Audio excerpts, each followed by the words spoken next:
Oaxaca is the mole capital of Mexico. A lot of different varieties. So we're going to make a variety called mole Amarillo. So we have some hot oil here, and the first thing I'm going to do is put some dried chilies in that.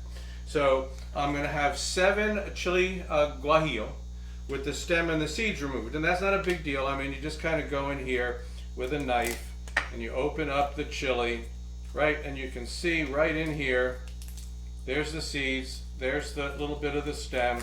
Just kind of take that out and I dump the seeds out. So I've done that already to all of the other ones. So into this hot oil, I'm going to put the 7 chili guajillo.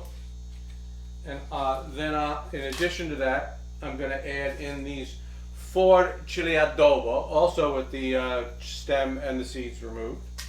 And I've got here this is a teaspoon of cumin. You can use whole seed or you can use ground. Now I'm using the whole seed and I didn't toast it, and the reason is because I'm putting it in the hot oil. I don't need to toast it. I don't need to pre-toast it. Okay, I've got a teaspoon of oregano that goes in here too, a teaspoon of thyme, and these are 4 pieces of allspice for like cloves. I got the peppercorns. I got 4 peppercorns, and I've got 5 whole cloves. All right, so that's the frying up in the oil, and I'll do that. And I'm kind of sniffing, you know. I'm just trying to say, am I starting to get that flavor coming out of all of the herbs and the chilies? As soon as I get there, and I'm there, I can tell. They're kind of getting to me. Everything is getting to me here. Now what I'm going to do is add, this is 1/4 of a small onion, and I have 3 garlic cloves. All right, so I'm going to put that in there too. And all I'm going to do with that at this point is I'm just going to get this up to the point where I'm starting to get some color on the onion and the garlic. And then I'll be able to add some other ingredients. In fact, what I'm going to be adding, and I'll cut them up right now, I've got 3 plum tomatoes. I'm just going to cut them in half. All right, nope. Going to cut them in half so they can go in. You can hear that, you know, that kind of frying over there. And then I've got 3 tomatillos. I'm just going to cut those in half too. I better check that pretty soon and make sure that nothing's burning, because I want to make sure I get this in before anything burns. All right, now I'm starting to get the color here. I'm starting to get the color on the garlic and the onion. So it's really smelling great. Now, I'm sure you're familiar with the moles. They talk, oh, it takes a day and you put all this chocolate and, you know, you got to cook them forever. There are moles that are like that, the dark ones that cook all day. But after all, mole just means sauce. So in fact, guacamole, right? That's a mole. So this one is not going to take that long. This is a more tomatoey and tomatillo, fruitier one, and so you're not going to have that same thing. Well, what's going to happen now is that I'm getting that browning, that golden color on the onion and the garlic. So I'm just going to throw the tomatoes and the tomatillos in there. All right. Now I've reached the point where this is now going to take a little time, because I have to cook the tomatoes and the tomatillos until they're nice and soft. So we're going to go away. When everything's cooked, we'll come back. Everything's cooked through, and now I've put it in the blender here. Still hot.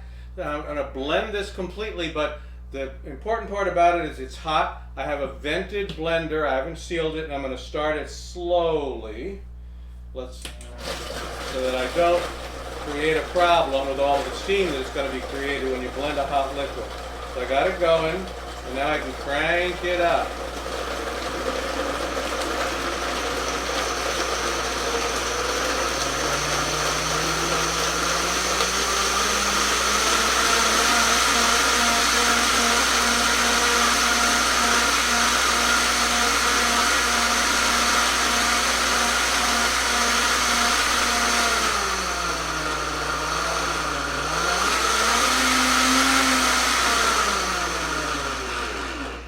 So So what I was looking for was to make sure everything was nicely blended up, and you know that there weren't a lot of chunks left in it. So now I take this off and I'm going to strain it. You see all the steam.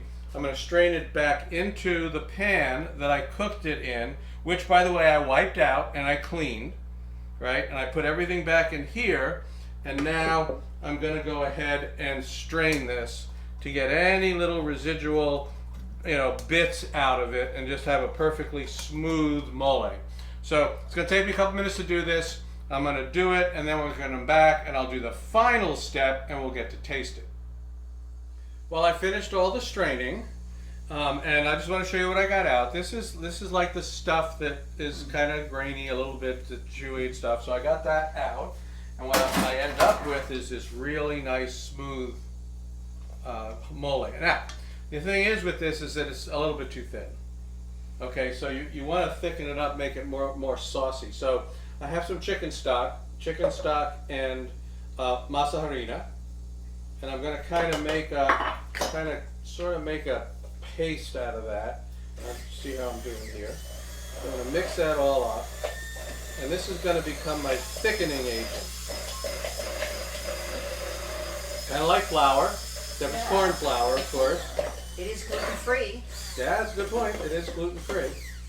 All right, let me separate this out. So now I've got this nice mix, and this I can use to thicken the mole a little bit more. So I'm not going to use this for anything else. So I'm just going to go ahead and stick this thing in here, and I'm just going to go that. And here's my. Why don't you do these stirring honors? As I put this in, you can do the stirring honors. We're just trying to thicken it up some, because we don't want to. It's not a flowing kind of a saucy thing. It's a thick. It's almost a gravy if you think about it. It's more of a. What you're going for is more of a gravy consistency. How are we doing there? It's looking pretty good. It's pretty good. It's a little bit more thicker than any gravy I ever made, but hey. Oh well, you know. That's looking good. Yeah. Right? Okay. So now we've got this heated. I heated it back up.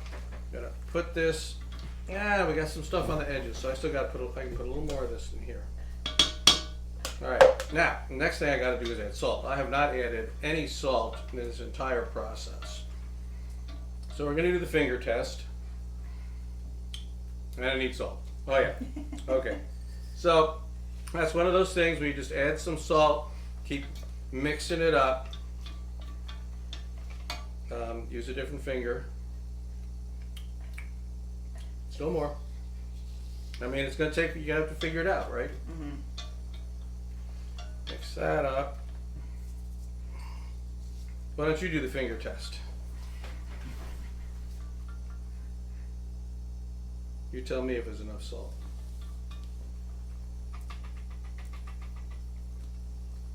I think a little more. A little more. Okay. We're going to call that a day, right? Okay. That is basically it. That is my mole Amarillo de Oaxaca. Why don't we give it an official taste?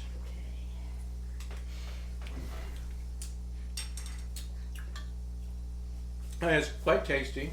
It's not hot. It's not super spicy because I took the seeds out of the peppers. Right. But it has really good peppery, smoky peppery flavor. It does, and it's got a little bit of a, you can sense a little bit of the acid from the tomatillos in particular, right? That will be more acidic than the tomatoes, but the tomatoes are in there too. Now, what do you do with this? Well, okay, you can cook stuff in it. Like for example, I can take chicken. I can do it a couple different ways. I can actually cook the chicken beforehand, shred it, and put it in the mole, or I can actually cook chicken in mole, right? Right. And cut it up in pieces, and or I can just put it on top of something. Like I could make rice, and I could put mole on top of the rice. So there's a lot of different things you can do with it. A lot of different meats, vegetables, and whatever you can put it on. That's basically it, folks. That's mole Amarillo de Oaxaca, and we will see you next time.